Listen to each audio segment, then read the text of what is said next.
So today I want to talk about gun violence, which will be my persuasive speech. So I want to start off this presentation with a fact.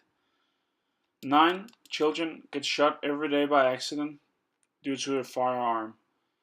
In fact, 900 children each year commit suicide because they have a gun in their household, and almost all of them are the parents' guns. So with those numbers in mind, imagine losing one of your siblings because they have access to guns, which they actually shouldn't have access to. This happens almost 900 times a year in the United States. An example is Caroline Sparks, who was only 2 years old when her 5-year-old brother accidentally killed her with his cricket rifle 5 days after receiving it in a birthday gift. Tragic firearm accidents involving people under the age of 24 are too common in all parts of the United States compared to the rest of the world. After having worked with this topic and after doing the research to this topic, I've come to the resolution that the best way to prevent firearm injuries is to strict the gun laws, which I will look further into later on in this presentation, where I will compare it to Denmark, my native country. So, let's take a look into the extent of the problem that we're facing here in the United States. According to CNN, firearm injuries are the cause of death of 18 people each day in the United States with the age of 24 years of age or younger.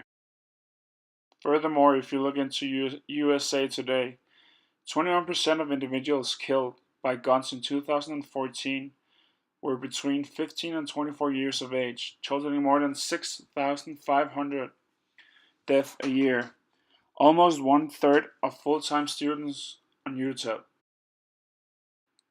The little girl that I was talking to in the introduction, Caroline Sparks, who was killed by her older brother, who was 5 years old, was killed by a cricket rifle. And why did this 5-year-old guy or child have access to a firearm? Yeah, if you take a look at Cricket's website, it prides itself on selling quality firearms for America's youth. To me, as a non-American, it makes no sense why younger people in the United States needs to have access to rifles.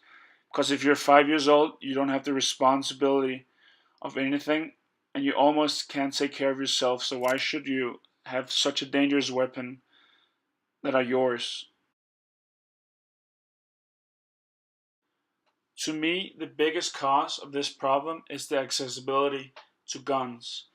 Almost 300 million guns are available around the country in households in the wrong hands of people who can't really control themselves in a way.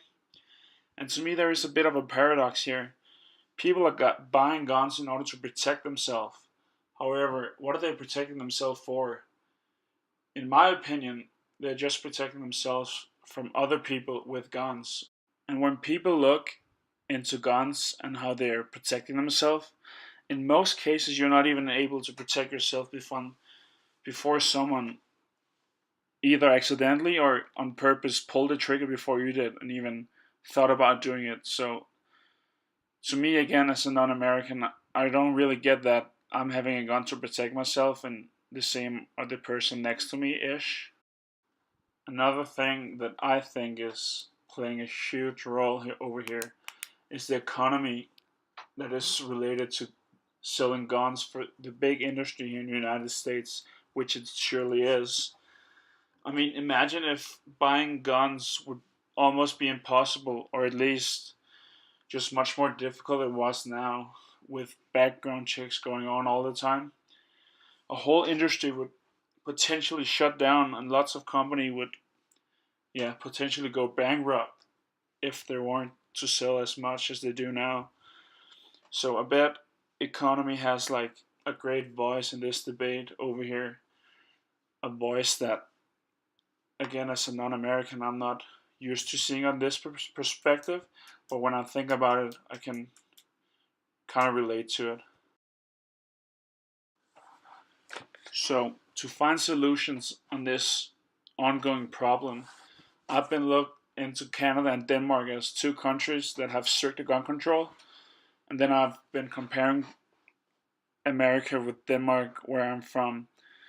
So in Denmark, only 67 people dies from firearm each year. That is less than what dies on a single day here in America, where it is 90 a day.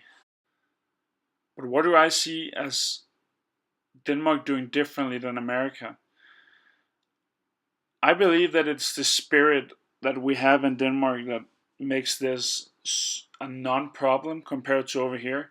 Because in Denmark you can walk freely around in all neighborhoods, not being afraid of any attackers or intruders, simply because there's not many guns on the streets. The laws are strict, and the country is united in having an intolerant attitude towards carrying weapons. So I would say that to be united as a nation is something you need to do in order to fight this problem that is going on. Background checks is another big thing that you could do in order to reduce gun violence and gun control here in the United States.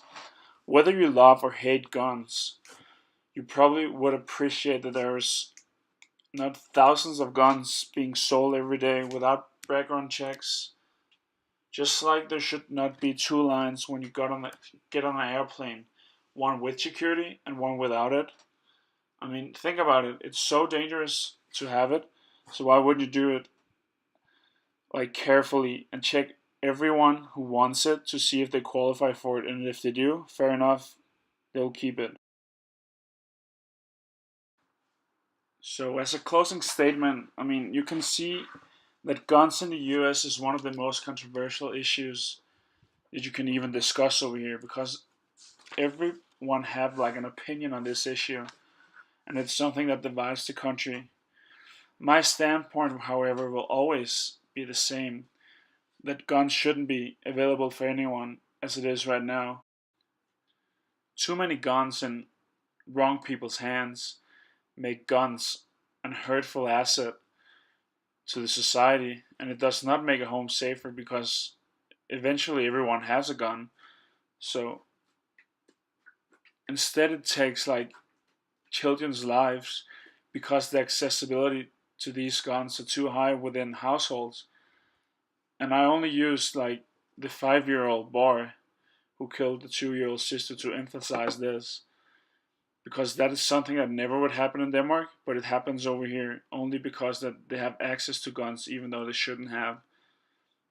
And I know that the presidential campaign just finished and Donald Trump used a slogan named "Let's make America great again."